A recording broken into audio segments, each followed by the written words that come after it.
Hey y'all, today we are trying out a new foundation from Sephora, and it is the Too Faced Born This Way Matte. So apparently Born This Way, you guys all know, is a super big foundation. They wanted to bring out a matte version. That is what we have on the skin today. Of course, in this video when we start, I have on no primer, just my normal skincare. I never use a primer when we are trying something new because I don't want it to affect the foundation, the way it wears, the way it looks, its finish, all that good stuff. You guys know. But I have this in the shade Sand. This is 1 fluid ounce and it is $40. They have a lot of shades. I will list down below how many because I don't know. But I'm really pleased with the way it's looking. I have yet to do the check-in, so I'm not going to give anything away, of course, but I think right now it looks really good. You guys will see the application. It gets a little iffy there, but you guys will see that. If you are new here, I always want to let you guys know we use all natural lighting. That is why sometimes it can get a little darker, a little lighter, but I want you guys to see my skin as it is. My rosacea, my redness, my dark spots, everything. I want you guys to see that, and I want you to see how this product or any product I use, how it covers that. If you are interested, I hope you subscribe and click that bell, and let's hop in. Okay, so I got the shade Sand. Apparently this is just Born This Way, but a matte version of it. It says it's a life-proof foundation that controls oil and keeps you looking flawless for up to 24 hours. We'll be doing a wear test on this baby. Probably not 24 hours, but we're going to do a wear test. So like I said, I got the shade Sand. I'm going to do half with a sponge, half with a brush. We'll see which one we like better. It's just supposed to be medium coverage, but we're going to see how high we can get this medium. Okay, I wanted to scoot on in so you guys could see everything. Let me get my brushes because I am not at all prepared. I don't want to put too much on.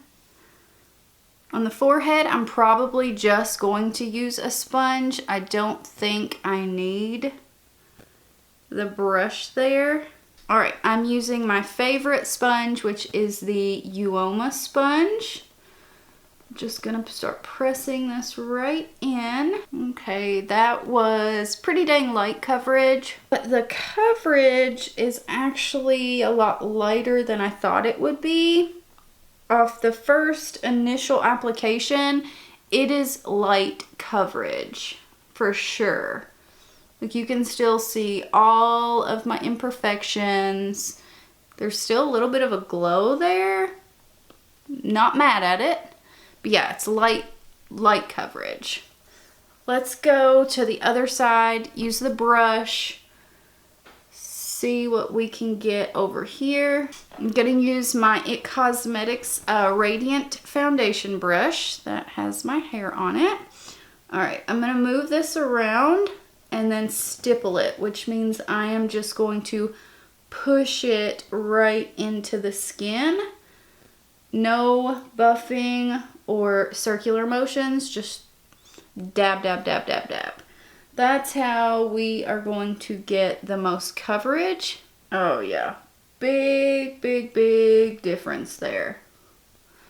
Brush is the way to go with this one.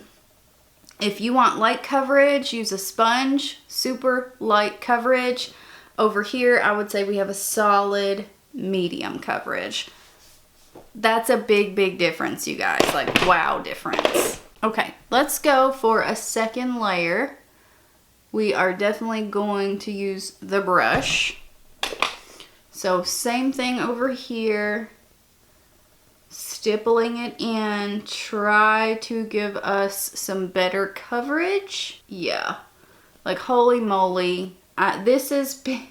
This one is the biggest difference I've seen in such a long time with brush to sponge, because this sponge, how it has this kind of hard end, it gives me pretty dang good coverage. Like, it's pretty comparable, and wow, it's been a minute since I have seen that much of a difference.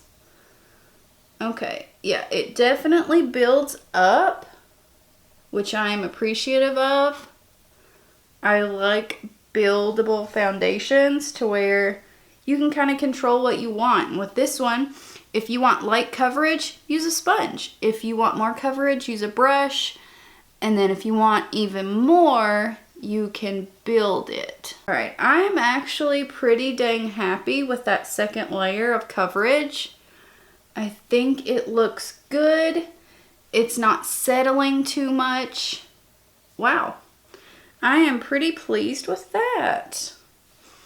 And the other day, I haven't done my makeup in a while, you guys. The other day, I thought, well, I'm going to quickly throw on some makeup, you know, blah, blah, blah. I started looking for a matte foundation. So I'm kind of happy they came out with a matte version of this.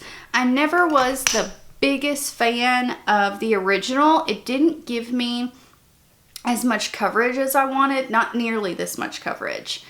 But this one, I may really, really like. So I'm going to go off camera. I'm going to finish up the face, then we'll come back and talk about this, and you guys know we are going to have a heck of a wear test on this guy. So yeah, I will see you guys in just a few. Okay, lovelies, we are back. Okay. All right, now we are back. This is what the full face looks like. Everything blended over it beautifully. I only set my under eyes, nothing else, and everything blended nicely. I had nothing sticking. I'm kind of shocked. I did not set the face. Normally, I always set my face, but I didn't set the face because I want to see how this is going to wear on its own. Nothing helping it. So this is what we have got. I really like it. I do. I'm kind of shocked I like it as much as I do. It went on beautifully on the nose. And you guys, sometimes my nose, it can do some really not good stuff. It's very smoothing. It doesn't accentuate your pores. And especially with not having a setting spray over it, I am really surprised how smooth and airbrushed it looks. It's easy. Like, wow, easy. So I am really stoked about this one, you guys. Can you tell? Like, this has been the best something has worked out in a long time. But yeah, I am loving this. So I'm gonna hush, or I'll keep talking all day. So I'm gonna hush, and I'll see you guys later for a check-in. Okay, it has been a little over 9 hours, and I would have went longer with this, but you can probably hear it's pouring rain. It's gonna get darker a lot earlier today where it is raining, and it's pretty well gonna rain all night, all day. Yeah, we're just getting a lot of rain. But anyway, this is what we look like. You guys.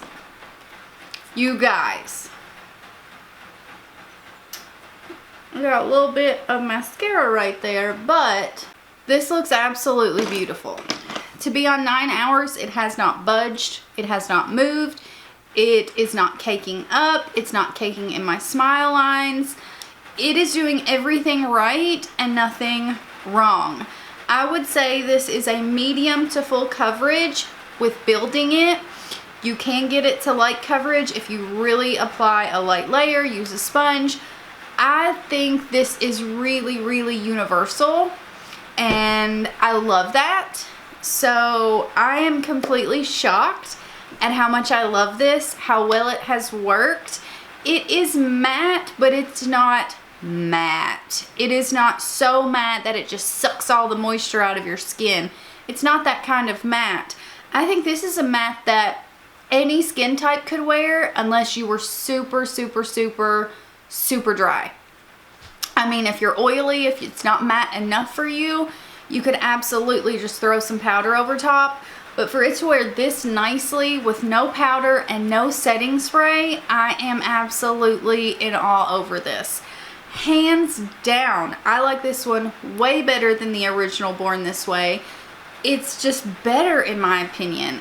Like I said, I never was a big fan of that. it had okay coverage, but it was nothing special to me. This is special. It's so universal. It's so flattering. It is so smoothing, you guys. It's unreal how smoothing it is. I mean, it's flawless. It's just flawless. I cannot get over this, honestly. But it does say 99% of people said the foundation blurs away imperfections. 100% agree. 96% the foundation feels weightless on skin. I think for me building it, it does feel nice. I've not had makeup on in over a month. I mean, I just haven't.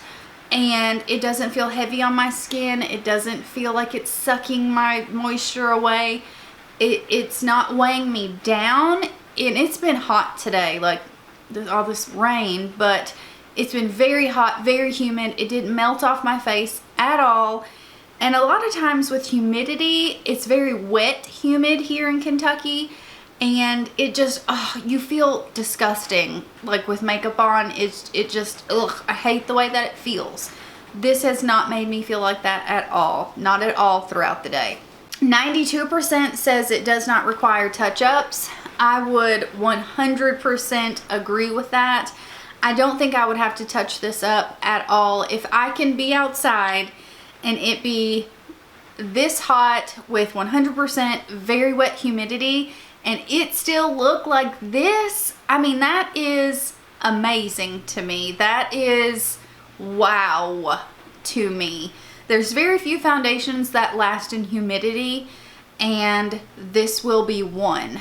I'm not saying that it says it's waterproof or any of that, but with wet humidity, you need something that's gonna last. You need something that's gonna stay, something that's not gonna bunch or move or crumble, and this, I think, is a very rare find. I do. I have went on and on about this, so of course I highly recommend it. Let me know if you guys have tried it out. I think it's a bit on the expensive side. It is $40, but it is a high-end foundation, so I will gladly pay that to get this. I mean, honestly. But yeah, I am going to run out here and close our chicken coop for the night. Get all those little babies on the roost. But yeah, I need to do an update with you guys. I know it's been a while. It's been a while since I filmed, but yeah, we're doing pretty good over here. The chickens are all doing good. It's starting to absolutely pour the rain, so I'm gonna cut this short. I wanted to talk to you guys for a few, but I'll do an update video soon, and we'll talk a little bit more. I know this video was kind of all business, and a couple of my other videos I just filmed were that way as well. But yeah, I love this. I hope you guys are all doing well, and I hope to see you guys soon. I hope you subscribe and enjoyed, and I hope to see you in the next one. Bye, guys. You up here? Yeah. I thought I heard your big ass boots. You're lucky I was done.